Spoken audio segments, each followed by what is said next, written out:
Hey everyone, welcome to the Tuesday night Principal Chiro broadcast, sponsored by DE and Band of Brothers around the world. Um, Before we get started, I want a little housekeeping. DE is coming up. It's July 27th through the 30th. Again, I think the hotel block is ended by like 4th of July, so make sure you get your hotel, get everything registered before July 1st. How's that? Um, our speaker tonight is Mindy Weingarten from Port Orange, Florida. Mindy is just one of those people that doesn't like to be on the stage, doesn't like to speak in front of people, but when she does, it's so powerful, so impactful. If you're on the on the morning breaths, she again is one that's there every day. She's just a rock solid chiropractor, a rock solid woman, a rock solid. When I think of what DE has done for me, and what I think of give, love, and serve out of your own abundance with no expectation return, Mindy's one of those people on the top of the list that just comes to my mind. She is an expression of what lasting purpose mindset is. And I'm so excited to have her speak tonight. Next week, let's tune in. Make sure that let's tune in next week. Dr. George Curry is going to be our guest speaker. So again, from 36 years in practice, from Port Orange Life Chiropractic College graduate, just a DE rock solid star. Let's give it up for Mindy Weingarten. Love you, girl.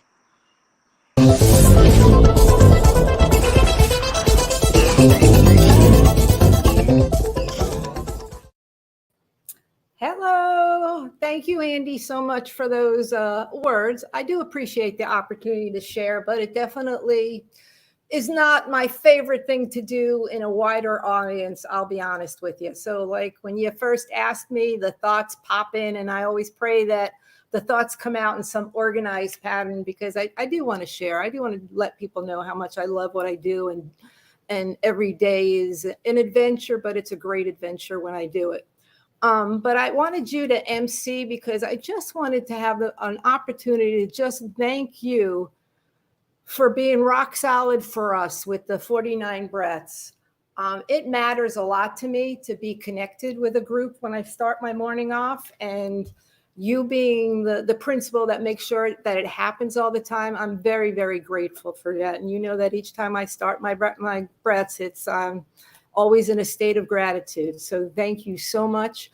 And I also really love when you do some of the affirmations and you'll say, love is your master or love is my master, because that just touches my soul. And I get the same feeling when I read Dr. Sid's words. And that just lets me go into the office with a heart that's happy and a soul that's ready to serve. So once again, I just want to thank you.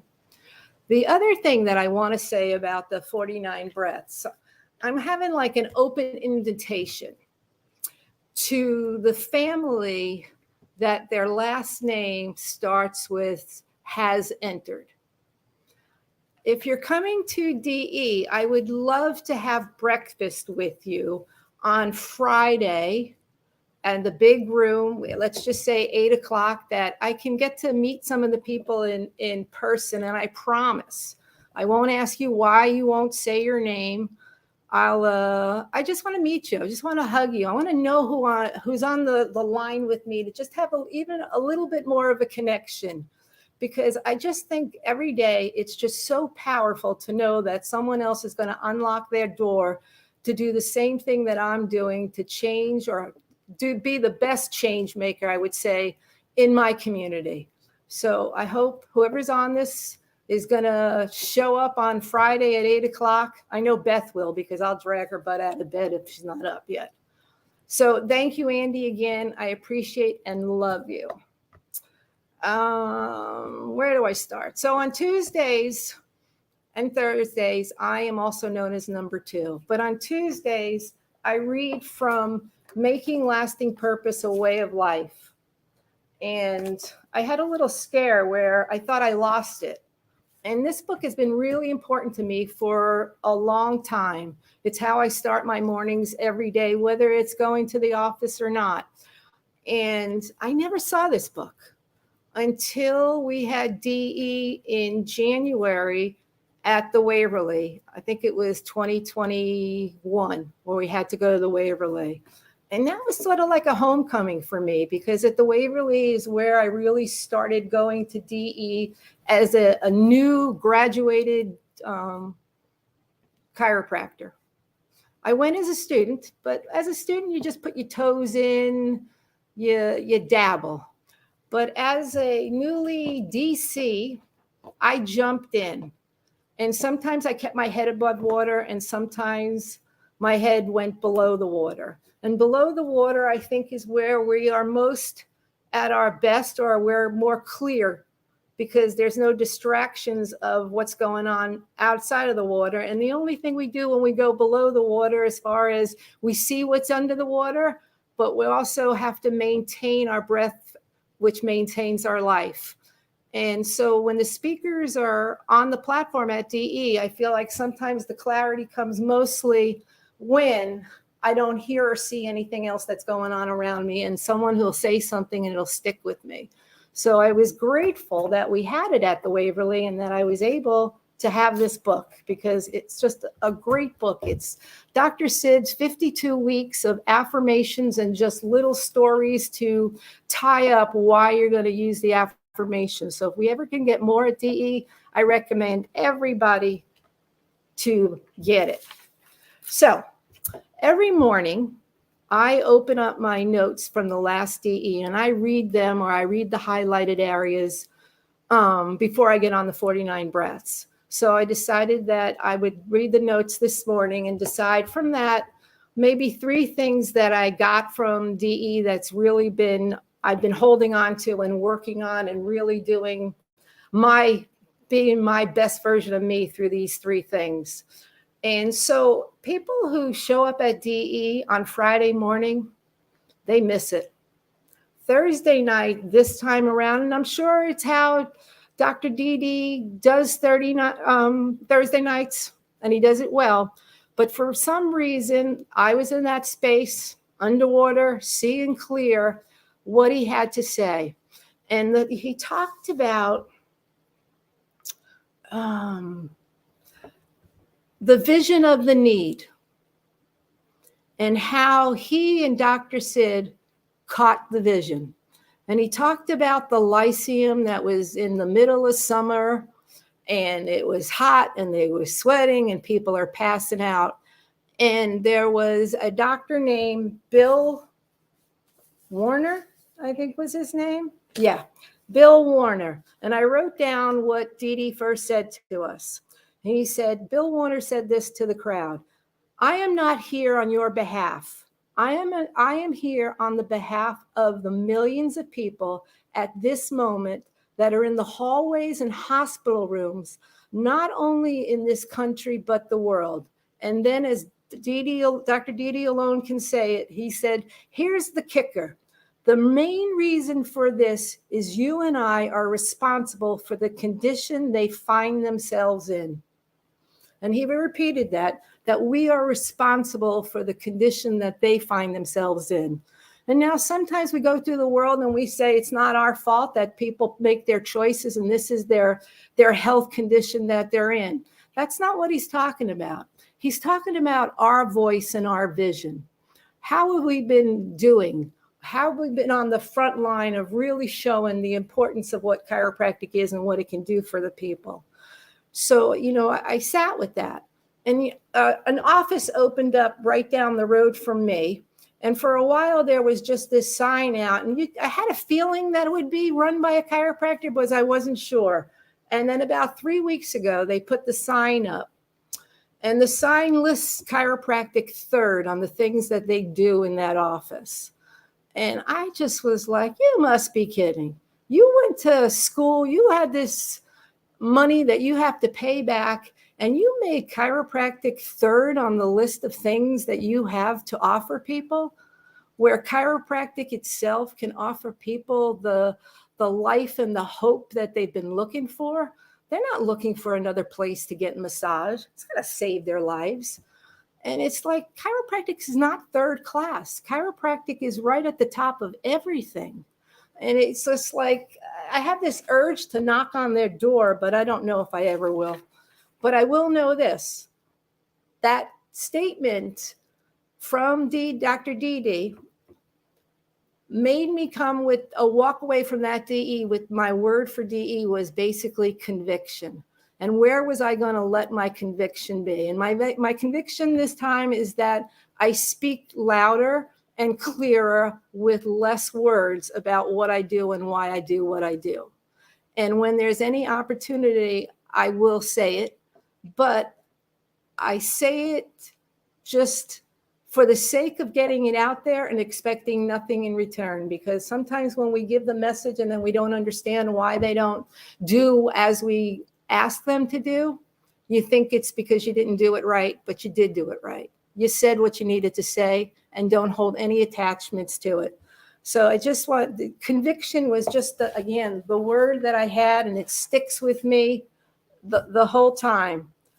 And I want to tell you about a patient that came into the office with her mom. She's 12 years old. And if anybody has a different terminology for reported findings, I'm looking to change that when I speak with people. So if you have it, just text me, email me, Facebook me. Just another way that our second visit to go over everything is just not reported findings. So anyway, over the years, since I think 2020, I've changed the way I do things as far as how I address and how long I spend with the patient going over it. And really, I just show the x-rays, and then I just basically say, here's your problem, I can help, and this is the plan. A few words, maybe more than that, but that's it. And so the mom of the 12-year-old said to me, looked at me, and she said, is my daughter going to die from this? And I thought, well, I hope it didn't scare the heck out of them. And I just left it silent for a moment. And then I paused and I said, well, you know, we all are going to die. But this is not that kind of talk. This is not what I'm trying to get to you. What I'm trying to talk to you about is an expression of life. And is you want more expression or less? And if you have less expression of life, it changes how you go through the world. But I didn't say it to the mom. I said it to the daughter. And then I was silent and I asked her if she understood. And she said yes. And I said, the reason why I need you to understand is because right now you're the one that's coming into the office for chiropractic. So you're going to have to be responsible for why you need to get your mother to go into the car and drive you to the office. Do you understand your responsibility in this? Because it's you and me working on what's going on with these top two bones of your spine. And she said to me, yes, I do. And it was really the first time through the exam, through talking to her, that she looked me in the eyes. And I just felt that at that point, I connected with someone that on the level of not that she has a problem that she came into the office. I think it was neck pain, because I don't spend much time on that on the first visit anyway, that she understood that.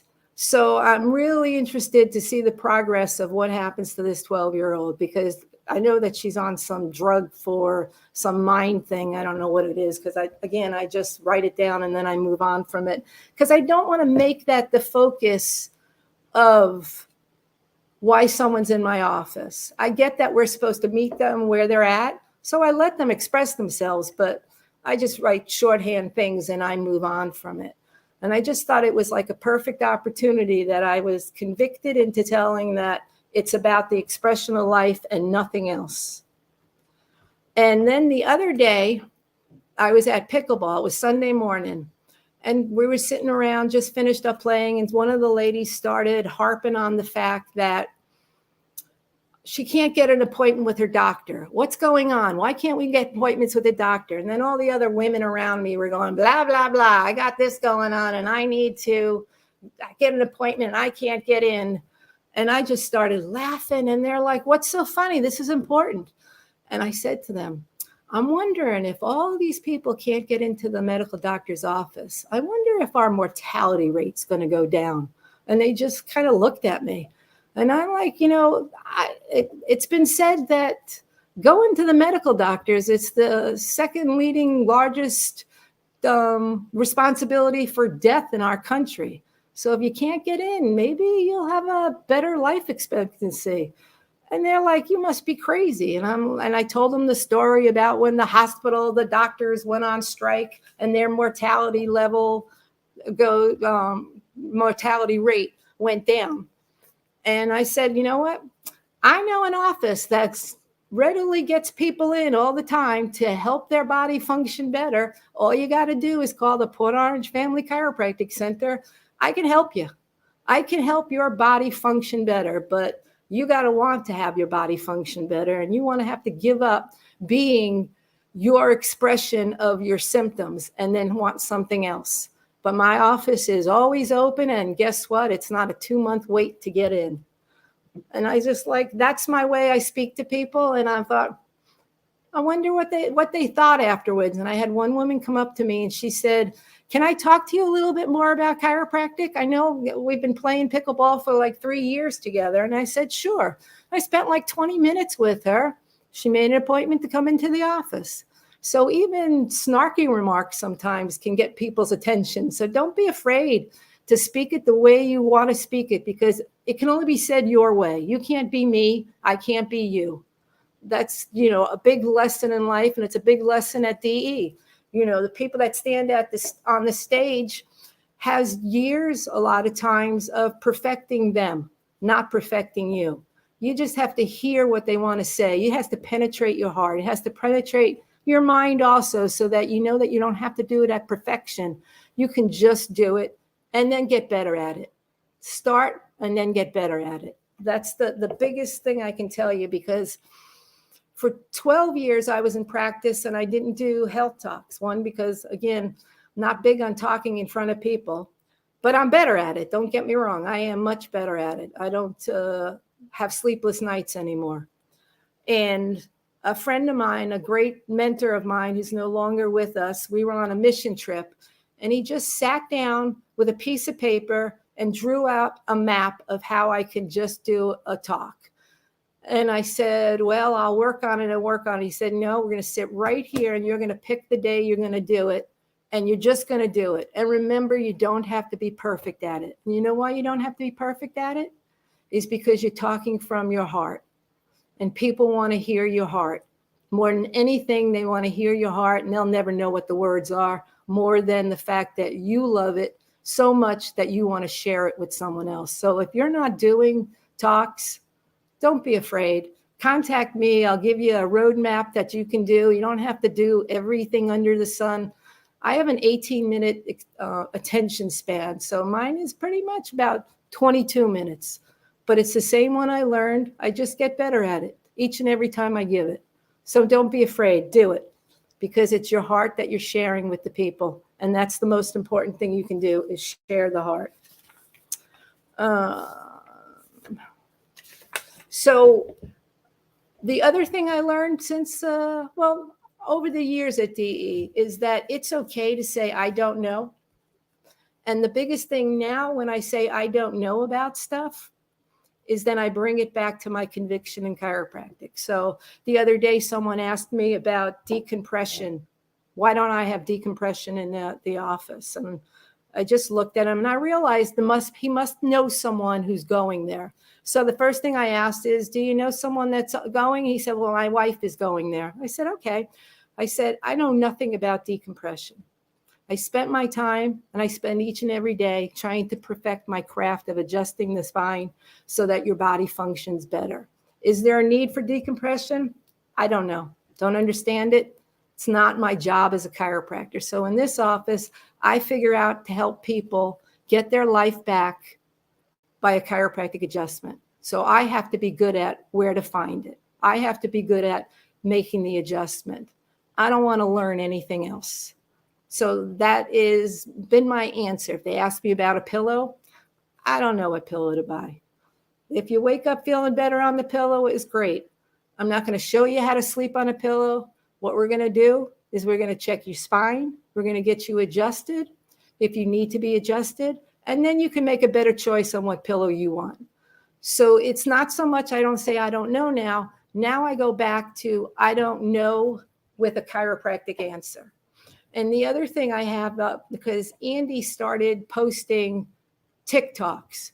So I've been writing all of those out and I put them on an index card and I tape them on the wall. So instead of, because mostly when I adjust, I'm very silent. I don't do a lot of talking in the office, never have and never want to. I don't want to know their business. I don't need them to know my business. But now I can't avoid not talking tick. And so by having the cards up, I look, but also the cards are up where the patient reads it and they ask questions. So it's been a great learning tool. And that was just something I do different from this last DE because conviction was my word. And that makes me stronger with my message to have the keys right in front of me. So just grateful for Andy. And that's one of the reasons why I wanted Andy to talk on to MC as far as to introduce me. So we had to hire a new person in the office. And there wasn't a lot to choose from, I got to tell you, everybody. But I didn't want to choose from patients. I wanted someone new. And one of the reasons why I wanted someone new is because I wanted the office to be a new experience for someone to come in so that they would get the understanding and not be used to us. So they would ask more questions about what we do and why we do what we do. So Dr. Terry Carnes, who is in the office with me, she took her through the whole new patient evaluation. And then I did the orientation. And before she came into the office to the interview, we did group interviews and then did a little bit about ourselves and a little bit about what chiropractic is and what our mission is in the office. And then ask the people that were there, if that's something that resonates with them, then stay and we'll do, an individual interview with you. So anybody that we saw and came into the office, we gave them the Wake Up Humans book because we felt at least it's something that they could learn if we didn't hire them, that at least they know what our office is about. So I recommend that you do that if you're on the hiring binge. And so after the orientation, she was so angry. And I'm like, what are you angry about? And she was angry that she's never heard it before. But she's never been to a chiropractor, so you can't blame the chiropractic. But she's been in the medical world. And she couldn't believe that in the medical world, she hasn't heard about chiropractic. And I had to explain to her, it's not what they learn. It's not what they know. It's not in an internal thing for them to be drawn to chiropractic. And that I said, anger is a wasted energy. You need to let that go. You need to let it go if you have it about anybody. But now you have the information. And just as important as it is for Dr. Terry and I to give it, now it's your turn that you're going to have to share it with people. So if you have loved ones in your life that isn't under chiropractic care, whether they live here or somewhere else, it's time you educate them on what chiropractic is, and we'll help you.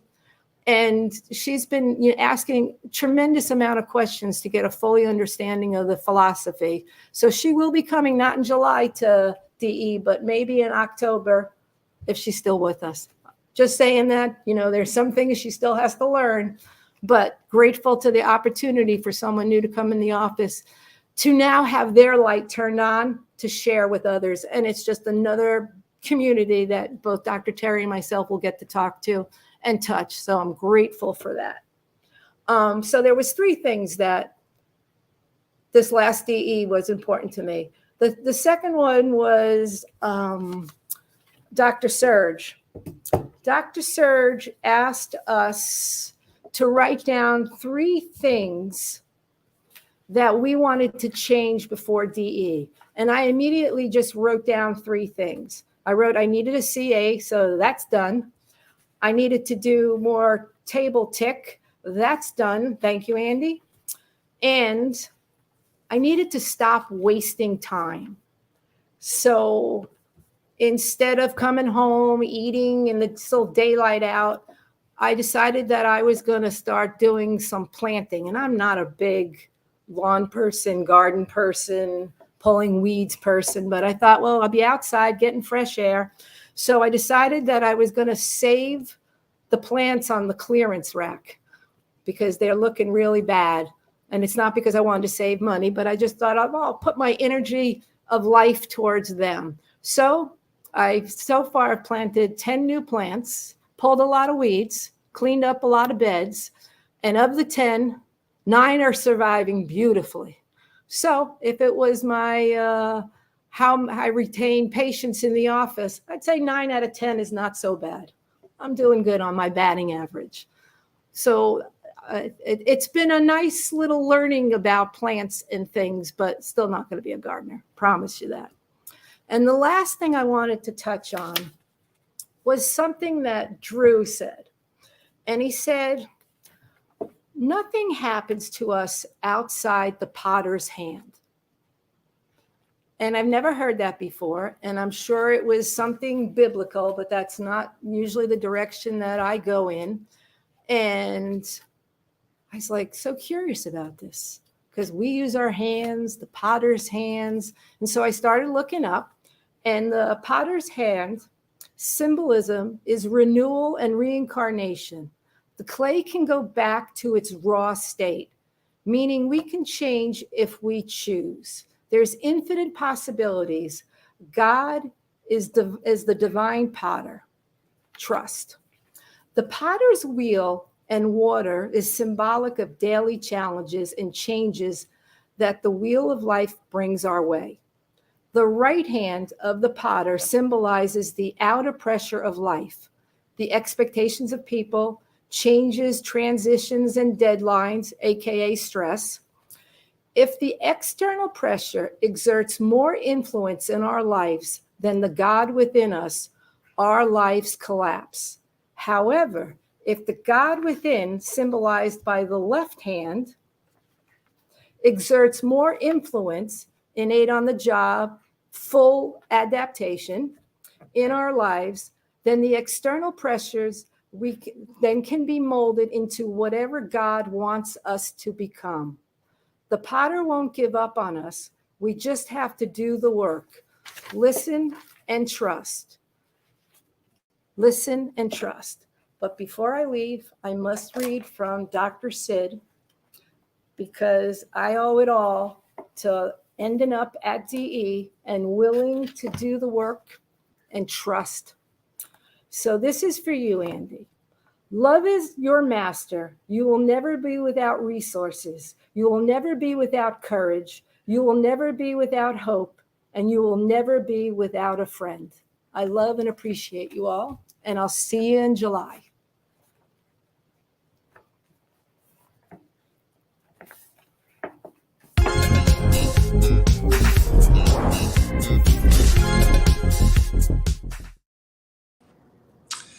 Wow. I love right at the end, you said you can change if you choose to, right? But you have to choose to change. What you said is your last meeting was commitment and conviction. Right? Well, conviction and commitment. I mean, that is you on steroids, right? I mean, but again, to me, that's why we are on the 49 Breaths together every day, because you know what? Our conviction, when we have stress, when we have life comes at us, it's so easy to get caught up in the stressors. And so we have to ground ourselves. So if you're on the call tonight and you like what Mindy was talking about, jump on the daggum 49 Breaths every day. And tell us your name. And tell us your name. It's okay. I'm not going to make you speak. All I'm going to say, we would like to know who's with us. When 2 or more are gathered, or 27 or more are gathered, we all like to know who's there, so we can kind of visualize each other together, having great days and growing our practices and serving people in a bigger and better way. And sort of like when I said, we'll have a family reunion of Now's entered. Exactly. Thanks so much for not only tonight, but Moriarty reminded me that you've been a past president of the FCS. You've been a board on state board, a member of the state board in Florida. You are always there, committed and doing things, and we love and appreciate you. Chiropractic would not be chiropractic without people like you, and DE would not be DE without Mindy. I promise you that. So I love and appreciate you so much, and I'll talk to you tomorrow morning. And everybody else, have a great night. Get register for DE and George Curry next week. Love and appreciate you all. Have a great night. Love you, girl.